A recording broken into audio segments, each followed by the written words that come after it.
Next topic है हमारा resonance. Resonance RLC series circuit में तब होता है जब एक्सएल का मान एक्ससी के बराबर हो या वीएल का मान वीसी के बराबर या सोर्स करंट जो हो सोर्स वोल्टेज के फेज में आ जाए। तो इन कारणों की वजह से आरएलसी सर्किट में रेजोनेंस की स्थिति उत्पन्न होती है और जिस आवृत्ति पर यह स्थिति उत्पन्न होती है उसे हमें रेजोनेंट फ्रीक्वेंसी कहते हैं। जैसे कि हमने नेट रिएक्टेंस जो हम लिखते हैं एल और सी के क्रॉस वो लिखते हैं X equals to X L minus X C. Z को लिखते हैं हम ये इस प्रकार से। तो जब एक्सएल बराबर से एक्स सी होगा तो ये सर्किट रेजोनेंस में होगा और फ्रीक्वेंसी पर जब ये हो जिस फ्रीक्वेंसी पे ये होगा उसे हम रेजोनेंट फ्रीक्वेंसी कहेंगे। सोर्स करंट जो है वो सोर्स वोल्टेज के फेज में होगा तो आरएलसी सर्किट हम रेजोनेंस में कहेंगे।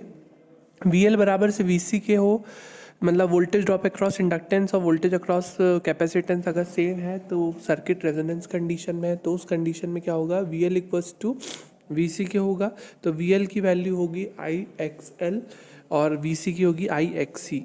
जैसा कि अब सोर्स करंट फेज में है सोर्स वोल्टेज के तो ये एक्स एल माइनस एक्स सी जो हम लिखते हैं वो जनरली क्या हो जाएगा ज़ीरो हो जाएगा और जेड की वैल्यू सिंपली आर के बराबर हो जाएगी। तो वी एल बराबर से V C I X L equal to I X C है। आई कैंसिल हो जाएगा एक्स एल होता है ओमेगा एल और एक्स सी होता है 1/ओमेगा सी। तो ओमेगा स्क्वायर क्या हो जाएगा 1/एल सी। ओमेगा जो है यहाँ पे रेजोनेंट फ्रीक्वेंसी है रेजोनेंट फ्रीक्वेंसी है जिसका मान होगा 1/एल सी। ओमेगा नॉट होगा 1/√एल सी। एफ नॉट की वैल्यू होगी 1/2π√एल सी क्योंकि ओमेगा की वस्तु होता है 2πf तो एफ नॉट को हम हर्ट्स में लिखेंगे तो इस प्रकार से लिख सकते हैं। z equals to R plus J XL minus X C. Z minimum है आर के बराबर। जेड मिनिमम वैल्यू मतलब जब XL equals to X C होगा तो ये पार्ट होगा जीरो और जेड की मिनिमम वैल्यू क्या होगी आर के बराबर। तो जब रेजोनेंस होता है और एक्सएल बराबर से एक्स सी होता है तो उस स्थिति में जेड मिनिमम की वैल्यू आर के बराबर होती है। तो आर के बराबर होगी जेड मिनिमम तो हमारा जब जेड मिनिमम होगा तो आई की वैल्यू मैक्सिमम होगी। तो आई मैक्सिमम होगा V by Z minimum equals to V by R. Cos phi की वैल्यू होगी 1 वी आर की वैल्यू होगी वी के बराबर। क्योंकि कॉस फाई 1 होगा क्योंकि सोर्स वोल्टेज जो है सोर्स करंट जो है वो सोर्स वोल्टेज के फेज में है और ऐसा एक प्योर रेजिस्टिव सर्किट में होता है जैसे कि हम यहाँ पे भी देख चुके हैं। आई मैक्स की वैल्यू आ रही वी बाय आर सी भी रेजिस्टेंस पे डिपेंड कर रहा है। तो प्योर रेजिस्टिव सर्किट में वोल्टेज और करंट जब फेज में होते हैं तो फाई की वैल्यू क्या जाती है जीरो।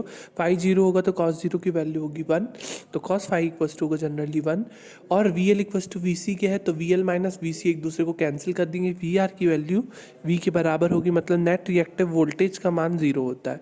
ये जनरली एप्लीकेशन जो यूज़ होती है वो ऑसिलेटर्स में फिल्टर्स में और इंडक्शन हीटिंग में इसका यूज़ है। ये एप्लीकेशंस आप अलग अलग सब्जेक्ट्स में पढ़ेंगे। क्वालिटी फैक्टर जो जनरली होता है वो रेशियो होता है मैक्सिमम एनर्जी स्टोर्ड जो हुई है सर्किट में उसके टू द पावर डिसिपेशन पर सेकेंड। तो इसको मैक्सिमम एनर्जी स्टोर्ड जो होगी सर्किट में वो और उसका पावर डिसिपेशन प्रति सेकेंड के हिसाब से जो फैक्टर कहलाता है वो क्वालिटी फैक्टर कहलाता है। तो क्वालिटी फैक्टर जो है जनरली हाई इफिशिएंसी को प्रदर्शित करता है। अगर वो हाई है अगर वो लो है तो लो इफिशिएंसी को प्रदर्शित करेगा। मतलब energy store to the power dissipation का वैल्यू जो है ज़्यादा है तो इफ़िशियंसी ज़्यादा है। तो क्यू की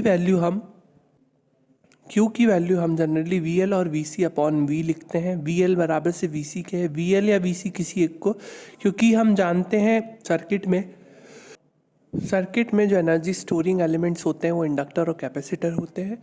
तो इंडक्टर और कैपेसिटर में वोल्टेज अक्रॉस इंडक्टर और वोल्टेज अक्रॉस कैपेसिटर लिखा है टू वोल्टेज के रेशियो में। यह वोल्टेज होगा जो पावर डिसिपेशन होगा। पावर डिसिपेशन रेजिस्टेंस के अक्रॉस होता है। रेजोनेंस कंडीशन में वी की वैल्यू जो है आई आर के मल्टीप्लाई के बराबर होती है।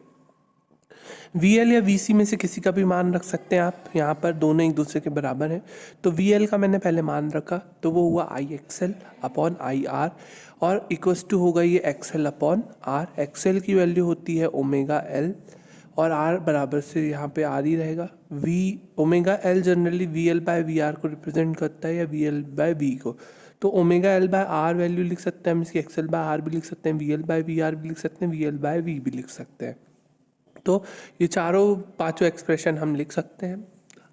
और एक्सी के फॉर्म में लिखना हो तो आई एक्सी बाय आई आर हो जाएगा, आई आई कैंसिल होकर एक्सी बाय आर लिख सकते हैं। एक्सी होता है 1/ω c, तो 1/ω/RC, या हम इसको वोल्टेज के फॉर्म में लिखें तो आई एक्सी होता है VC, आई आर होगा VR, VC है VC, VR जनरली V के बराबर है रेजोनेंस कंडीशन में। तो क्यू फैक्टर हम इस प्रकार से लिखते हैं, Q factor generally high efficiency को प्रदर्शित करता है जब वो हाई हो। अब बैंडविड्थ निकालना हो तो वाइड बैंडविड्थ अगर हमें चाहिए, वाइड बैंडविड्थ मतलब अभी हम बैंडविड्थ के लिए आते हैं नेक्स्ट उसमें। तो वाइड बैंडविड्थ अगर हमें चाहिए तो नेटवर्क को हमें लो क्वालिटी फैक्टर से डिज़ाइन करना होता है। Omega equals to 1/√LC। अब यहाँ पे ओमेगा की वैल्यू अगर 1/√LC रखूँ यहाँ पर मैं, चाहे इस एक्सप्रेशन में रखूँ या इस एक्सप्रेशन में रखूँ, तो क्यू की वैल्यू आएगी 1/R√L/C। बैंडविथ बैंडविथ जनरली हमने जो डायग्राम लिया है इसमें हमने करंट मैक्सिमम, देखो करंट जो है पहले कम है फिर बढ़ेगा और फिर कम घटेगा, क्योंकि सीरीज रेजोनेंस के कंडीशन में आई मैक्सिमम होता है V/Z मिनिमम। तो आई मैक्सिमम होता है तो आई मैक्सिमम तक जाएगा, ठीक है। Z मिनिमम है तो Z का अगर हम कर्व बनाएंगे तो वो ऐसा आएगा, Z का कर्व ऐसा आएगा और I का कर्व वैसा आएगा। तो Z का कर्व बनाने की ज़रूरत नहीं है, I हमने इस तरीके से बताया। I बढ़ रहा है तो वो लीडिंग है, I यहाँ पे घट रहा है तो वो लैगिंग है। ये लीडिंग रीजन हो गया और ये लैगिंग रीजन हो गया। ये रेजोनेंट फ्रीक्वेंसी है, रेजोनेंट फ्रीक्वेंसी पर करंट क्या होगा, मैक्सिमम होगा। उसके पहले एक फ्रीक्वेंसी होगी F1 और एक फ्रीक्वेंसी होगी F2। तो ये Im/√2 RMS वैल्यू है 0.707/Im। अब ये जो है क्या है, ये है lower cut of upper cut off frequency और लोअर कट ऑफ फ्रीक्वेंसी, जिसमें F2 जो है अपर कट ऑफ फ्रीक्वेंसी और F1 जो है वो लोअर कट ऑफ फ्रीक्वेंसी है। अब ये जो बैंडविड्थ होती है उसको हम जनरली किस तरीके से डिफाइन करते हैं, रेजोनेंट फ्रीक्वेंसी के किसी भी साइड में जो रेंज ऑफ फ्रीक्वेंसीज होती है जहाँ पे करंट का मान मैक्सिमम वैल्यू से 70.7% ऑफ मैक्सिमम वैल्यू तक गिर जाता है तो वह हम बैंडविड्थ कहते हैं। तो 70.7% of maximum value current fall हो जाता है, मतलब यहाँ से देखो ये मैक्सिमम वैल्यू से 70.7%, ये हमने ले लिया 70.7%, यहाँ से भी फॉल हुआ, यहाँ से भी फॉल हुआ, तो ये फॉल हुआ 70.7%, तो ये हो गई एक रेंज। ये यहाँ से 70.7% फॉल हुआ, ये हो गई दूसरी रेंज। तो यही जो है 70.7% ऑफ मैक्सिमम वैल्यू का करंट क्या है, फॉल हो जा रहा है यहाँ पे, तो इस रेंज को हम कहते हैं बैंडविड्थ। तो बैंडविड्थ का F2 माइनस F1 से रिप्रेजेंट करेंगे हम। F1 के लिए F1 यहाँ पर है, F यहाँ पे F1 क्या है, कम है ना, F2 क्या है, ज़्यादा है। तो F कम होता है तो XC क्या होगा, ज़्यादा होगा। XC क्या होता है, देखो 1/ω/C, 1/ω/C मतलब 1/2πfc। तो XC जो है F के विपरीत है, क्योंकि XC के इक्वल टू में 1/F जो आ रहा है वो नीचे की तरफ आ रहा है।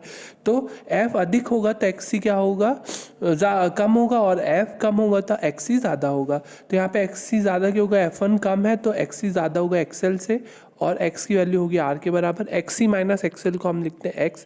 X जो है R के बराबर हमने लिखा है रिएक्टेंस, और XC minus XL equal to हम X को लिख रहे हैं। तो हम जनरली क्या लिख सकते हैं, ये एक्सप्रेशन से हम XC को हम लिखते हैं 1/ω1C माइनस XL को हम लिखेंगे ω1L, 1/ω1C minus ω1L equals to R, है ना। तो ये होगी फर्स्ट इक्वेशन। इसी प्रकार से F2 के लिए XC लेस देन X होगा तो X equals to R, ω2L minus 1/ω2C equals to R।